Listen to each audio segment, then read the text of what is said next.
नमस्कार, मैं हूं शाहिदा आतिफ लेकर हाजिर हूं बंसल न्यूज की खास पेशकश अंतिम दिन अंतिम दाव। जी हां, एमपी में उपचुनाव प्रचार का आज आखिरी दिन है। 72 घंटे पहले ये उपचुनाव का जो प्रचार है थम जाएगा। आखिरी दिन बीजेपी कांग्रेस पूरी ताकत झोंक देगी प्रचार प्रसार में।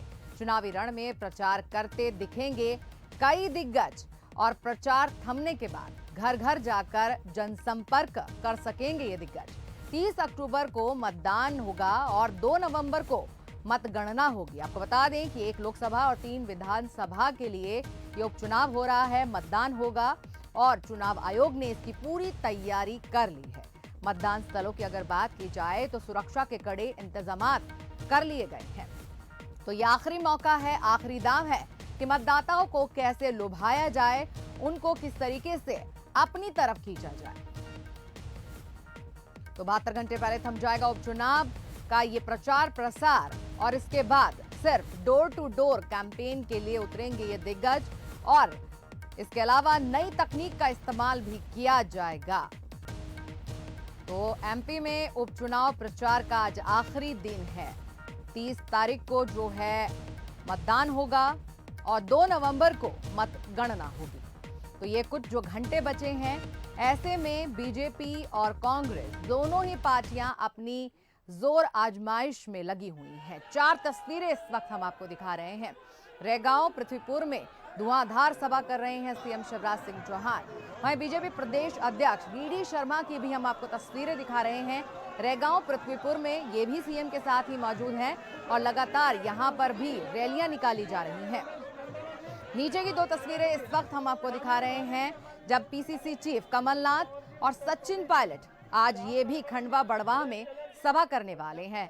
तो ये आपको 4 तस्वीरें 2 बीजेपी की 2 कांग्रेस की हम दिखा रहे हैं। आखिरी दाव लगाते हुए दोनों ही पार्टियां अपनी पूरी ताकत, पूरी एनर्जी लगाने वाली हैं और जो भी मतदाता हैं, छूट ना जाए कोई भी मतदाता, इसकी कोशिश की जाएगी। तो पीसीसी चीफ कमलनाथ को भी हम देख सकते हैं और आज आपको ये भी बता दें कि रैगांव के अंदर कमलनाथ जो हैं अपना जलवा दिखाने वाले हैं। पीसीसी चीफ की तस्वीर हम दिखा रहे हैं। खंडवा और बड़वाह में उन्होंने सभा की। खंडवा और बड़वाह में ही सचिन पायलट भी पहुंचे हैं।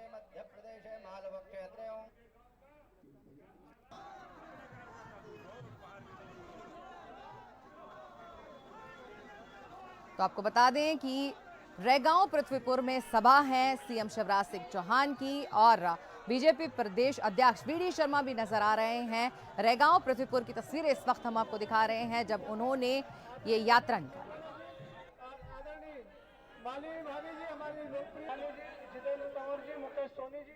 तो फिर देर किस बात की, चलिए साक्षात दर्शन कर लेते हैं।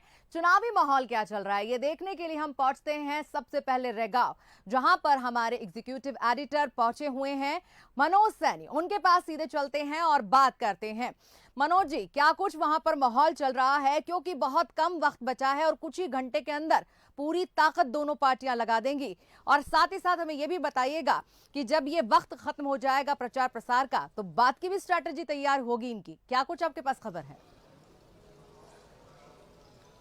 बिल्कुल, मैं रैगांव में हूं साहिदा और बड़ा दिलचस्प है रैगांव का चुनाव, क्योंकि यहां से कल्पना वर्मा कांग्रेस से है और दूसरी तरफ प्रतिमा बागरी पर दांव भारतीय जनता पार्टी ने लगाया। लेकिन भारतीय जनता पार्टी के तमाम नेता मेरे साथ इस वक्त बैठे हैं और आप देखिए, मैं आपको परिचय करा दूं कि इस तरफ गणेश सिंह जी हैं, सांसद हैं भारतीय जनता पार्टी के और बड़ी महती जिम्मेदारी रैगांव विधानसभा की इनके पास है। दूसरी तरफ दिनेश राय मुनमुन जी हैं, तमाम विधायक, करीब 28 ऐसे विधायक हैं जिनको यहाँ की जिम्मेदारी दी गई थी और अब धीरे धीरे वापसी भी होगी। आज सभा के बाद सब अपनी घर की तरफ भी लौटेंगे जो बाहर से लोग आए। लेकिन यादव जी है, यहाँ के वरिष्ठ नेता है, दूसरी तरफ धर्मेंद्र जी हैं और राजा भैया, मतलब ऐसे तमाम लीडर्स हैं जो भारतीय जनता पार्टी के हैं। लेकिन सबसे पहले गणेश जी, कहाँ देख रहे हैं भारतीय जनता पार्टी को, क्योंकि दावे अपनी जगह होते हैं और हकीकत कुछ और होती है और इस बार के चुनाव महंगाई जैसे मुद्दे भी सामने आपके हैं। कहाँ भारतीय जनता पार्टी अपने आप को देख रही है? रैगांव विधानसभा क्षेत्र हमारा आज का नहीं, परंपरागत रूप से बीजेपी का रहा है और इस चुनाव में भी हमें पूरा विश्वास है कि हम भारी बहुमत के साथ चुनाव जीतेंगे। हम कोई दावे नहीं कर रहे, लेकिन हमारी पूरी अपनी जो रणनीति है जो हम लोगों का काम है उसके दम पर हम उसको बहुत भारी बहुमत से जीत रहे हैं। क्या रणनीति है, क्योंकि अब तो प्रचार थमने वाला है, आज अंतिम दिन है और हमने देखा कि काफ़ी जोर आप लोग ने लगाया। मुख्यमंत्री जी भी रात रुके हुए, अभी थोड़ी देर बाद सभा भी होने जा रही, लेकिन अब इसके बाद क्या रणनीति, क्योंकि जातिगत समीकरणों की चर्चा भी यहाँ बहुत हो रही है। देखिए, चुनावी गणित तो अलग अलग मतदान केंद्र की अलग अलग तरीके से होती है, लेकिन पार्टी की तरफ से जो हमारी तैयारी है वो सर्वस्पर्शी सर्वव्यापी है। सब समाज के लोगों को हमने जोड़ा है। भारतीय जनता पार्टी के प्रति सभी समाज के लोगों का विश्वास जुड़ा हुआ है। फिर हमारे मुख्यमंत्री जी की लोकप्रियता भी है, फिर प्रधानमंत्री जी के कार्यों का लोगों को बड़ी मात्रा में लाभ भी मिल रहा है, विकास के कार्यों का भी वहाँ लाभ मिल रहा है। जब जन दर्शन यात्रा में हमारे मुख्यमंत्री जी आए थे चुनाव के पहले, तब जनता ने उनसे कुछ अपने अपने क्षेत्रों की मांगें भी उठाई थी और उसको उन्होंने पूरा भी किया है। उसका भी एक चुनाव में बड़ा असर है और मैं मानता हूं कि कांग्रेस के पास कोई मुद्दा बचा ही नहीं है। कांग्रेस सिर्फ भ्रम फैला रही है, कभी कोई मुद्दा उठाती है तो कभी कोई मुद्दा उठाती है, लेकिन वहाँ की जनता को इस बात का भरोसा है कि जो भी काम हुआ है वो बीजेपी ने किया है, जो काम कल होने वाले हैं वो बीजेपी ही करेगी और इसलिए भाजपा के प्रत्याशी प्रतिमा बागरी को ही जिताने से क्षेत्र का भला हो सकता है। जी बिल्कुल। दिनेश राय मुर्मू जी, दिनेश जी आप बड़े वाक् चातुर है और बड़ी खुल के बात रखते हैं, लंबे समय से यहाँ गुजार रहे होंगे, क्या महंगाई जैसे मुद्दे असर छोड़ेंगे? देखिए, महंगाई का कोई मुद्दा नहीं है, क्योंकि आज अगर महंगाई जो बढ़ी है, विश्व आप अर्थव्यवस्था भी देख रहे हैं और कोरोना महामारी के वजह से पूरा विश्व हमारा अर्थव्यवस्था की कमर टूट गई है। उसी का कहीं ना कहीं हम उसका दुष्परिणाम हमारे देश को भी भोगना पड़ रहा है। लेकिन इसको आप ये नहीं कह सकते कि सिर्फ हम इस चुनाव में या मध्य प्रदेश में ही आने महंगाई का मुद्दा होगा, ये पूरे देश विश्व के लिए है। लेकिन ये मुद्दा नहीं है, पहले हमारी सरकार का उद्देश्य, मोदी जी का उद्देश्य, माननीय शिवराज जी का, कि जीवन बचाना है, इंसान की जान बचाना है। पेट्रोल डीजल गैस की बात करके महंगाई की बात बढ़ती है, क्योंकि जब महंगी होगी तो सब चीज़ें महंगा होगा। लेकिन इससे पहले जीवन रक्षा करने के लिए जीवन रक्षक औषधि यानी जो वैक्सीन तैयार किया और जिस तरीके से लोगों की जान बचाने का काम किया हमारी सरकारों ने, तो जहाँ तक मैं मानता हूँ जो महंगाई कोई मुद्दा नहीं है। जनता जागरूक हो चुकी है और कहीं ना कहीं मैं कह सकता हूँ कांग्रेस के जो लुभावने और धोखा देने वाला जो 15 महीने में शरीर में जान है जहान है, प्रधानमंत्री जी भी कहते थे, शिवराज जी भी कहते हैं, लेकिन जान और जहान के बीच में शरीर में कुछ अन्य तत्वों की ज़रूरत भी होती है और वो जो तत्व लेने जब व्यक्ति पहुंच रहा है दुकान तक तो उसको पता लगता होगा, क्योंकि ट्रैक्टर लेकर जा रहा है तो जो डीजल 2000 में भर जाता था वो 4000 में भर रहा है। जब वर्तमान की स्थिति है और हम उम्मीद करते हैं बहुत शीघ्र ही पेट्रोल डीजल गैस के दाम बहुत नीचे आएंगे। जब नीचे दाम आएंगे, जब चुनाव नहीं होंगे, उसका ये मकसद नहीं रहेगा कि हम चुनाव को लेकर हैं, लेकिन महंगाई तो मुद्दा है। हर स्तर में इस मुद्दे को जनता के सामने हम लोग भी रख रहे हैं कि इसको कैसा फेस करना। भली विरोधी इसको अपनी वोट बैंक समझ के काम कर रही है, लेकिन ये जीवन से बढ़ के मैं नहीं समझता कि पेट्रोल डीजल और गैस होगा कोई मुद्दा। बिल्कुल शाहिदा, देखिएगा कि दोनों बड़े नेता बल्कि तमाम लीडर्स यहाँ जुड़े हुए हैं, तो सामाजिक समीकरण भी मेरे साथ बैठा हुआ है। एक तरह से कहा जाए तो गणेश सिंह जी भी है, यादव जी भी है, दूसरी तरफ ब्राह्मण वोट की चर्चा भी खूब होती है और तीसरे धर्मेंद्र जी भी यहाँ तमाम लोग यहाँ बैठे हुए, तो आप समझे जा सकते हैं। लेकिन क्या आपको लग रहा है कि कांग्रेस जो कह रही है कि जनता सब समझ रही है, अब आप कुछ भी करते रहिए, महंगाई जैसे मुद्दों पर कांग्रेस ने बार बार जनता का ध्यान आकर्षित किया है, दूसरी तरफ आप लोग रैली सभा और जो जितनी भारी भरकम टीम आपकी दिखाई दे रही है वो दमोह में भी दिख रही थी। देखिए, हमारे यहाँ सब स्थानीय कार्यकर्ताओं की मेहनत है और बात सही है कि अभी 2-3 दिन पहले हमें हमारे कुछ माननीय विधायकगण आए हैं, हम लोगों को परामर्श देने के लिए आए हैं, सहयोग देने के लिए आए हैं। बाकी पूरे चुनाव की तैयारी हमारे स्थानीय कार्यकर्ताओं ने, हमारी पार्टी ने, हमारे संगठन ने किया है और ये चुनाव पूरी तरह से भारतीय जनता पार्टी लड़ रही है, संगठन चुनाव लड़ रहा है। कांग्रेस के पास ना तो टीम है, ना कांग्रेस के पास कोई कार्यक्रम है, ना कांग्रेस के पास कोई चमत्कारिक लीडरशिप है। कांग्रेस सिर्फ कभी दमोह की बात करेगी, कभी चित्रकूट की बात करेगी।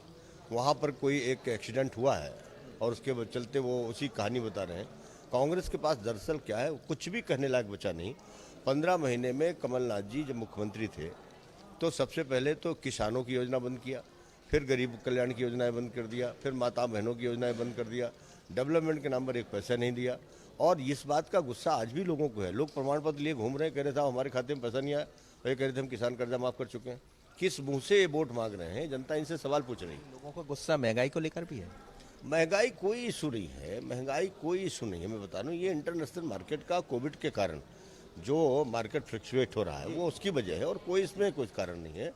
और मैं समझता हूँ कि लोगों की अब पेइंग कैपेसिटी भी बढ़ी है। ऐसा नहीं मैं कह सकता कि जितना हम पहले, कल हमारे पास जितना डिपॉजिट होता था अब उसको आज बढ़ाना पड़ रहा है, तो हमारी कैपेसिटी बढ़ी है, हमारी ज़रूरत बढ़ी है, स्वाभाविक है इस वजह से। और इंटरनेशनल मार्केट में कच्चे तेल का दाम घटता बढ़ता है, इस वजह से ऐसा होगा। लेकिन इसमें जो केंद्र सरकार की पहल है कि इसको हम जीएसटी में ला सकते हैं। लेकिन मैं बता रहा हूँ, लेकिन जो बीजेपी के अलावा दूसरे राज्यों में सरकारें हैं, दूसरे दलों की हैं, वो कोई तैयारी नहीं हो रहे। क्योंकि जीएसटी काउंसिल में सबसे बड़ा विषय है कि जीएसटी काउंसिल चूंकि राज्य सरकारों के सहमति से ही काम करेगी। बिल्कुल साहिता, देखिए जीएसटी काउंसिल की बात सांसद कर रहे हैं, चूंकि केंद्र में सरकार भारतीय जनता पार्टी की है और एक सांसद है, दूसरी तरफ विधायक है मध्य प्रदेश सरकार की।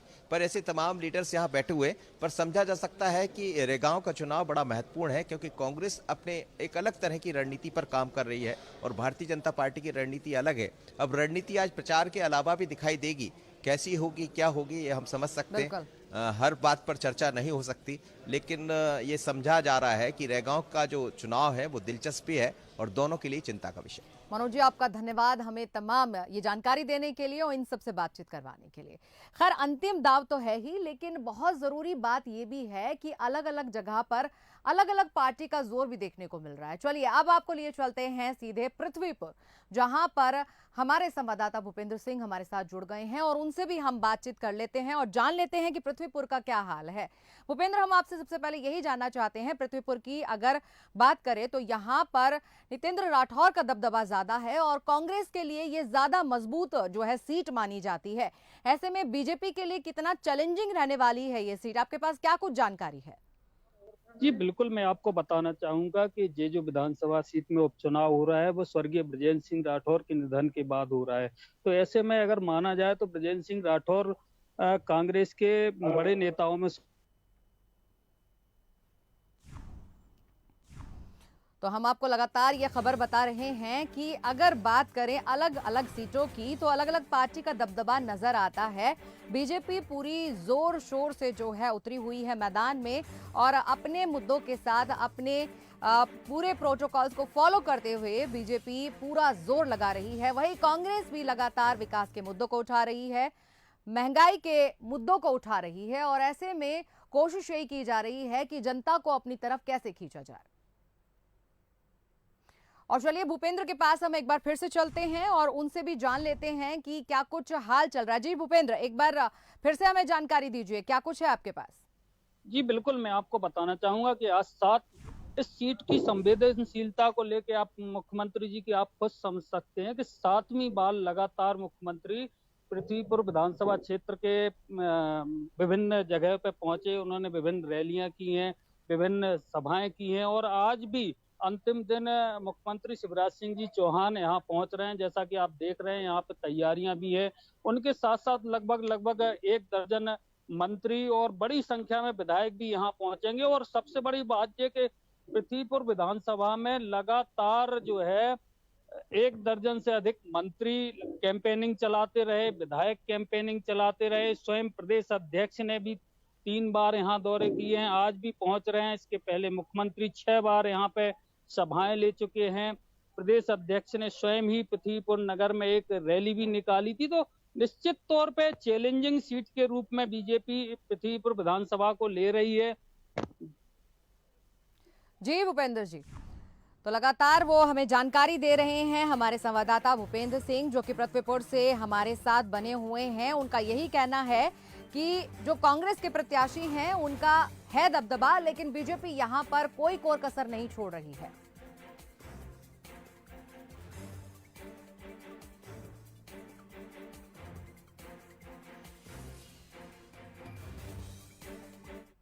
और चलिए अब पृथ्वीपुर के बाद जो है अब हम चलते हैं जोबट विधानसभा की तरफ। और जोबट के अंदर जो है यतेंद्र हमारे संवाददाता हमारे साथ जुड़ गए हैं, वहां का पूरा हालचाल लेकर आइए उनसे बात कर लेते हैं। यतेंद्र, आपके पास क्या कुछ जानकारी है? जोबट की अगर बात करें, आदिवासी बहुल इलाका माना जाता है और यहाँ पर कांटे की टक्कर इसलिए भी है क्योंकि जोबट के जो बीजेपी प्रत्याशी हैं और कांग्रेस प्रत्याशी हैं, इनको लेकर ज्यादा जो है अब हलचल मची हुई है, लगातार सभाएं की गई हैं। क्या कुछ जानकारी आपके पास?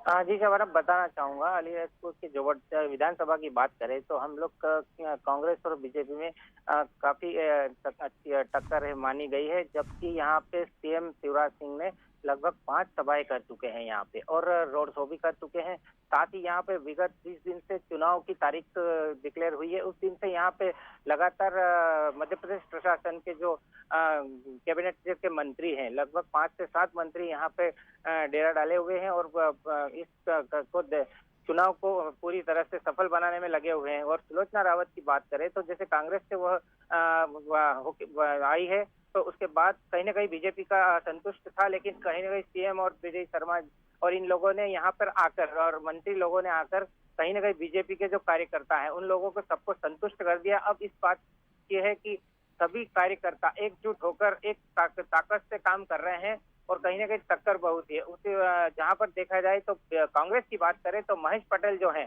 महेश पटेल भी जिला अध्यक्ष, कांग्रेस के जिला अध्यक्ष माने जाते हैं और उनका भी दबदबा काफी है, लेकिन वो अलीराजपुर से आते हैं, तो इसलिए उनकी वो भी पूरी तरह से अपनी ताकत झोंके हुए हैं। और यहाँ पे कमलनाथ जी पूर्व सीएम है, कमलनाथ जी ने भी उनने 2 सभाएं की है, 2 सभा कर और रोड शो किया है, जबकि वो भी मतदाताओं को आकर्षित करने में लगाए हैं। जबकि बीजेपी ने यहाँ पे मंत्री से लेके सभी मंत्रियों ने एक एक गांव और सभी दूर डोर टू डोर जाके पूरी ताकत झोंक दी है। वहीं प्रभारी मंत्री की बात करें तो जयवर्धन सिंह दत्ती गांव के हैं, राजवर्धन सिंह दत्ती गांव है, उन्होंने भी यहाँ पे 2 महीने से डेरा डाले हुए हैं, और गाँव में एक गांव में टप्पे टप्पे पर जाकर मतदाताओं से संपर्क कर बीजेपी को जीत दिलाने के लिए, सुलोचना रावत को जीत दिलाने के लिए काफी मेहनत की जा रही है। और कहीं न कहीं लगता है टोटल यहाँ पे 417 बूथ हैं, और जोबट विधानसभा एक बड़ी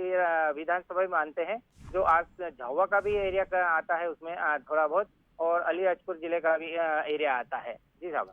जी यतेंद्र, आपका धन्यवाद तमाम जानकारी देने के लिए। तो फिर जोबट के जो तस्वीरें हैं हम आपको दिखा रहे थे, जोबट का क्या हाल है वो हम आपको बता रहे थे। तो क्योंकि यहाँ पर महेश पटेल और सुलोचना रावत आपस में टक्कर में हैं, और ऐसे में देखना ये होगा कि आदिवासी बहुल्य ये इलाका किसको अपना प्रतिनिधि चुनता है। खैर आगे बढ़ते हैं और एक खास खबर की तरफ हम रुख करने जा रहे हैं। खंडवा की बात करेंगे। पूर्व सीएम कमलनाथ का आज चुनावी दौरा यहाँ पर होने वाला है।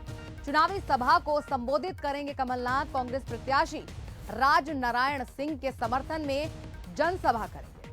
और आपको बता दें कि इससे भी ज्यादा अहम बात यह है कि राजस्थान के पूर्व उप मुख्यमंत्री सचिन पायलट इस दौरान मौजूद रहने वाले हैं। तो स्टार प्रचारक के तौर पर सचिन पायलट का चेहरा नजर आएगा कांग्रेस प्रत्याशी राज नारायण के समर्थन में वोट मांगते हुए।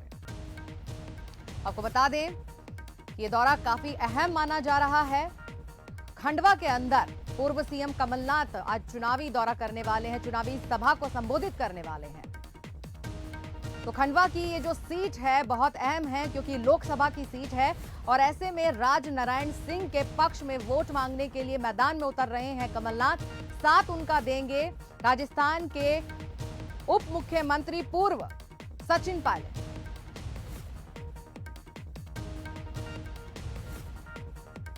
तो बेहद ही खास खंडवा का ये इलेक्शन रहेगा। ज्ञानेश्वर पटेल जो हैं प्रत्याशी हैं बीजेपी के, वहीं अगर कांग्रेस की बात करें तो राज नारायण सिंह के साथ जो है कांग्रेस उतरी है, कांग्रेस का चेहरा बनकर सामने आए हैं। और जब खंडवा सीट के नामों का ऐलान किया जा रहा था, उम्मीदवारों का ऐलान किया जा रहा था, तो उस दौरान भी काफी घमासान हो गया था कांग्रेस पार्टी के अंदर।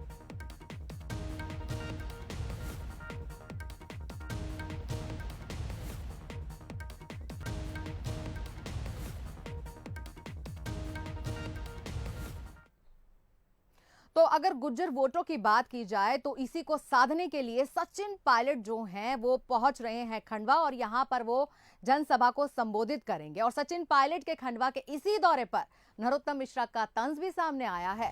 कहना साफ है उनका, राजस्थान के असंतोष को बुलाने से अच्छा है उमंग सिंगार को बुला लेते। कहना है नरोत्तम का, सचिन बिरला की वजह से सचिन पायलट आ रहे हैं, अब कुछ नहीं होगा, सचिन बिरला जमीन साफ कर चुके हैं।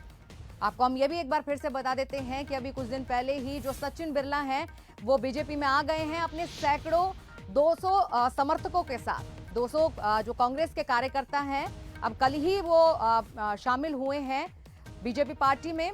ऐसे में जो ये तंज किया है नरोत्तम मिश्रा ने, ये काफी अहम है। आइए सुनते हैं।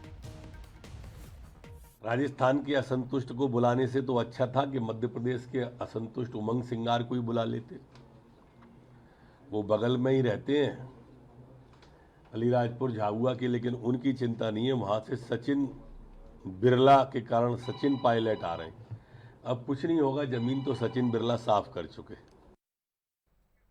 तो उपचुनाव के प्रचार का आज अंतिम दिन है और आज शाम 5 बजे थम जाएगा ये प्रचार। फिर इससे पहले दिग्गज दम लगा रहे हैं। रेगांव सीट दोनों दलों के लिए चैलेंज बन गई है, लेकिन बीजेपी का मानना है कि सरकार के जन हितैषी कार्य के बल पर चुनाव जीतेंगे। रेगांव सीट को लेकर मंत्री बृजेंद्र सिंह से बातचीत की हमारे वरिष्ठ सहयोगी मनोज सैनी ने। आइए आपको दिखाते हैं। आज प्रचार का अंतिम दिन है और हम रेगांव विधानसभा में हैं। आप देखिए कि भारतीय जनता पार्टी के तमाम नेता इस समय मैदान में हैं। बृजेंद्र प्रताप सिंह है मेरे साथ, मध्य प्रदेश सरकार के मंत्री। बृजेंद्र जी, लंबा समय हो गया यहाँ, कहाँ देख रहे हैं? चूंकि अब प्रचार थमने जा रहा है, धड़कनें भी तेज हो रही होंगी। नहीं, ये बात तो सही है। जैसे जैसे प्रचार समाप्त की ओर आता है और प्रत्याशियों की और समर्थकों की धड़कनें तो बढ़ती हैं, क्योंकि ये चुनाव जो है ना वो विकास के नाम पर लड़ा जा रहा है। और आप जानते हैं कि भारतीय जनता पार्टी का जो नारा है, जो सोच है कि सबका साथ, सबका विकास, सबका विश्वास, इसी के साथ हम चुनाव मैदान में जा रहे हैं। और जनता का बहुत अच्छा स्नेह और प्यार, आशीर्वाद मिल रहा है। और चूँकि जनता भी चाहती है कि जहाँ विकास है, क्योंकि इसके पहले जब जनता ने मध्य प्रदेश में कांग्रेस की सरकार बनाई थी, 15 महीने कमलनाथ जी मुख्यमंत्री रहे थे, तो वो भी हमको जब चर्चा का आती है तो ये चर्चा भी चलती है कि 15 महीने का कार्यकाल आपने कांग्रेस का देखा होगा। और दूसरी बात, जनता ये भी सोचती है कि जब सरकार है, सरकार का जो विधायक हम चुनेंगे तो क्षेत्र का विकास होगा। अगर गलती से हम दूसरा विधायक चुन देते हैं विपक्ष का, तो क्षेत्र में विकास की गति भी रुक जाती है और काम भी नहीं हो पाती जनता का। आप कह रहे हैं सबका साथ, सबका विकास, सबका विश्वास, लेकिन ऐसा कह रहे हैं कि सबका विश्वास थोड़ा हिल रहा है। नहीं, ये गलत है। विश्वास तो है, जनता विश्वास करती है। अगर जनता विश्वास नहीं करती तो आज चौथी बार मध्य प्रदेश में भारतीय जनता पार्टी की सरकार है, केंद्र में भी भारतीय जनता पार्टी की सरकार है। जनता भरोसा करती है, विश्वास करती है, चाहे कुछ भी। लेकिन जब मतदान होता है ना, तो भारतीय जनता पार्टी कमल का फूल का बटन ही दबाती है। रेगांव का जो चुनाव है बहुत ही दिलचस्प मोड़ पर है, क्योंकि लगातार हम देख रहे हैं कि मुख्यमंत्री जी यहाँ रुके हुए, रात बिताई, तमाम सारे लोगों से मुलाकातें की है। उसके पहले बीडी शर्मा भी यहाँ रुके थे, तो समझा जा सकता